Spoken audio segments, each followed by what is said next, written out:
kum sang ni som pathum malama kha chuan mutual fund da invest kha thil all sum anilava paperwork tam tak awma bank le mutual fund office tivel voi enge mo zat kalboi angaya aboi thak be riawani heng zong kan ai awalo ti tu tur hian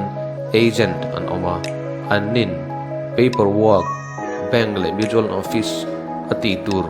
etc an lo ti veka ti chuan fee adan 2% vel an lata ni sang de som pathum dulama ero chuan internet te lo tha a mobile phone tha mang an lo tam towa engkim hi online ati theivek alo ni to wangin paperwork le office kal boy devel om dolowa agent through lova invest theina direct plan alo chokta a tichuan agent through invest a 2% commission pack chu atam vak chuang theinem kan ti ani mai thei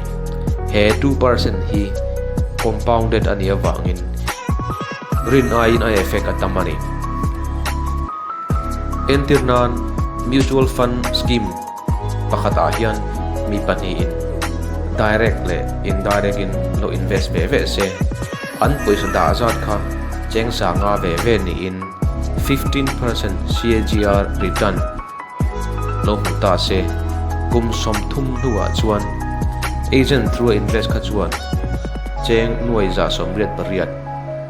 lakhs ala le tanga direct invest kha chuan nuai zani som riat pani ala le thungang agent through invest khan nuai som po pali line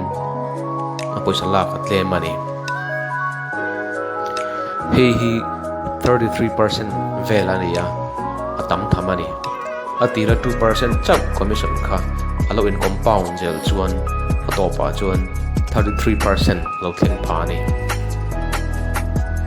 ti chuan mutual fund scheme zong hi regular le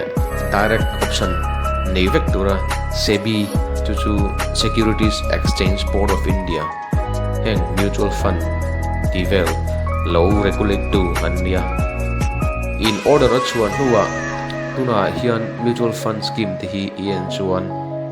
endirnan mai blue chip fund apia r le khami fund vek blue chip fund apia d tin jiate nifty 50 plan r ti le nifty 50 plan d ti te buanga r hi regular tinania agent through investing na kani chuan d ti piang hi direct tinani mi in android phone kan neya internet kan pan thiam bok chuan regular invest na chan tur om to lo ani